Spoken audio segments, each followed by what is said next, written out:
Hey everybody, this is Krista, and today I am just going to show you a knockoff of like a Mad Greek Grill recipe. I think Mad Greek Grill is everywhere, but it is a restaurant near here, and they have some wonderful like chicken kebabs and that type thing. And my husband was like, hey, I want Greek tonight. And I was like, okay. So this is what I did. And what you just saw me do in the beginning was I did some chicken tenders, the tenderloins, which is the inside of the breast meat, in some Parmesan Italian dressing, which I just had a leftover half a bottle of. I don't even think it was a half bottle. It was like a quarter of a bottle from, like a month ago from another meal. So I just put it in a bag and kind of massaged it around and let it marinate for probably about an hour. And then put it in some olive oil to saute on the stove while I worked on everything else. So these are potatoes from, I think some of them are from my dad's garden, and then some of them are from mine. They're Yukon Golds. So I'm just putting them in wedges for a lemon pepper Greek potato recipe, which this was the first time we had tried this one, and it was actually really good, but it kind of tasted odd, and it could have been the way I did it. I'm not sure, or it just could be it was a different taste for us. So what I did is you're slicing up the potatoes, putting them in a wedge, putting them in a roasting dish, which I did not use a roaster dish. I just used, oh look, hey, subscribe if you haven't already. Thanks so much. I just used a 13 by 9 pan and filled it up. And then it is a 1.5 cups broth, which I had a pint of onion broth. I didn't want to open up one of my quarts of chicken or turkey broth. So I have onion broth that's in pint size. So I was able to use like 3/4 of the jar because it's like 2 cups per pint. So I used onion broth instead of chicken broth, which is what it called for. And then a 1/2 cup of olive oil, and then 1/3 cup lemon juice, and 5 garlic cloves. I did not feel like finely grating garlic cloves. So what I did is I had found this freeze-dried garlic at my local grocery store, Food Lion, which I thought was really neat. And so I had bought a bottle of that to keep on hand.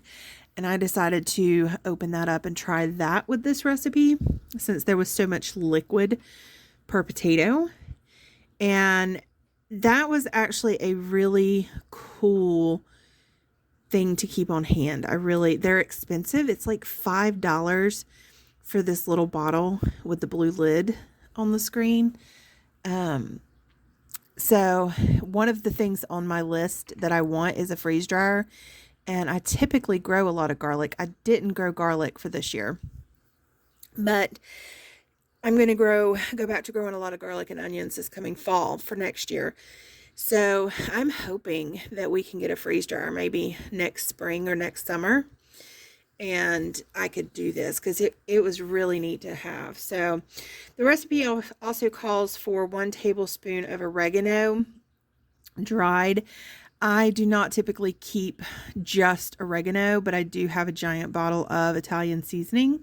So I just used the Italian seasoning, and then 2 teaspoons of salt. So there is the garlic going in. And then you place the wedges, or you pour the liquid concoction over the potatoes, and you place it in a 400-degree oven for 20 minutes, and then turn them and do them for another 25 to 30 minutes until the liquid is absorbed.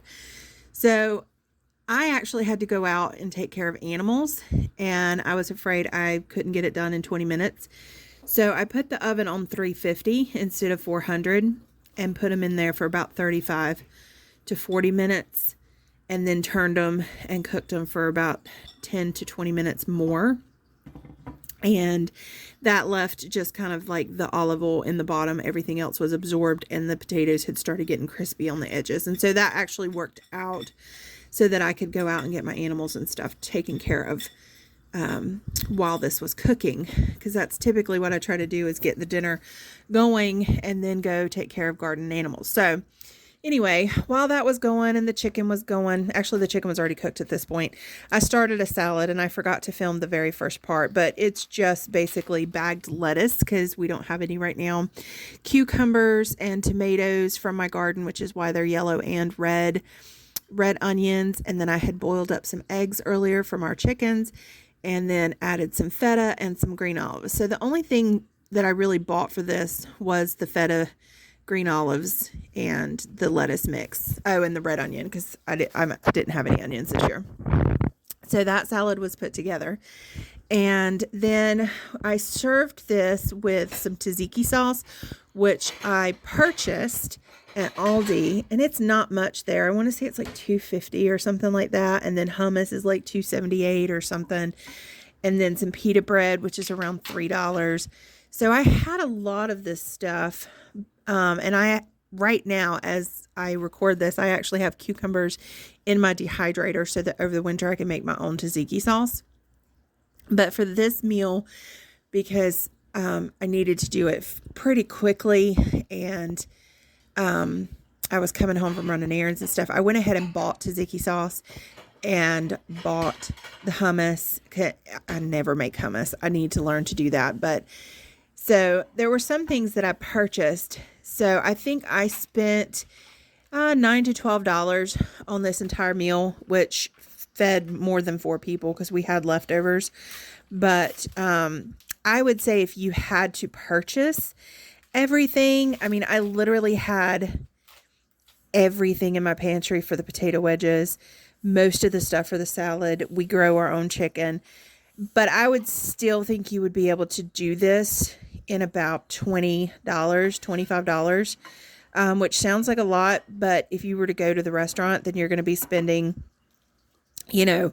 probably for a family of 4, you're probably going to spend $50 on all this food. But you also have leftovers. I mean, there was salad leftover.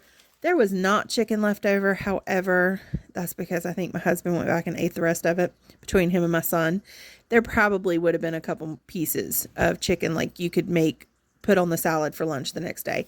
There is still pita bread and hummus and tzatziki sauce left over. So I will be munching on cucumbers dipped in hummus and tzatziki sauce, and pita bread dipped in that, plus carrots. So we will still be using a lot of this stuff. So you get more than just the one meal, but I would say $20 to $25, especially depending on what store you get some of these items from. You could do this meal. Is it the cheapest meal? No. It is fairly quick though.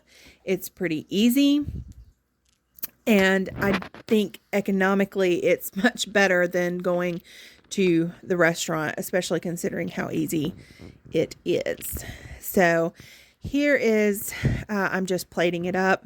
And we've been trying really hard to sit down as a family every night and do a devotional and pray.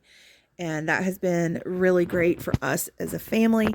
And so I've been taking more time to actually plate things up and make them look a little appealing rather than just serving, a couple pots on the stove and everybody kind of go get their own, which is what we were doing for a long time. But I've been making an effort.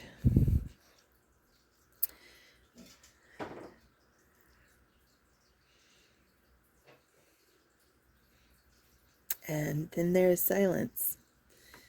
And then my little dog. You can barely see her because she's black. And she's hiding in the shadows. It was getting late here. Alright, so I think we've got the chicken getting it out of the pan now. And I'm just serving it on a plate around the tzatziki sauce because that's how we used it. We used the tzatziki as a dip. It was really good. And I actually end up taking like my little pita pieces and putting the tzatziki and the hummus on it and then putting my chicken on it and making like a little Greek taco. But you could put your chicken strips directly on your salad. If you didn't want to make like the potatoes and go through all of this stuff, you could easily just make a quick fresh salad and put this marinated chicken right on top of the salad, which would be amazing, equally amazing. You could serve fresh mozzarella slices and tomato wedges and basil with the chicken. I mean, there's so many different things you could do, but this is very much what we order, minus the potatoes. This right here, the salad with the chicken skewers and the pita bread, is what we order when we go to the Mad Greek Grill. So this is what we did, and this is how it all came together. So I hope you enjoyed this, and check back and we'll have some more fun recipes and preserving coming up soon. Thanks, guys.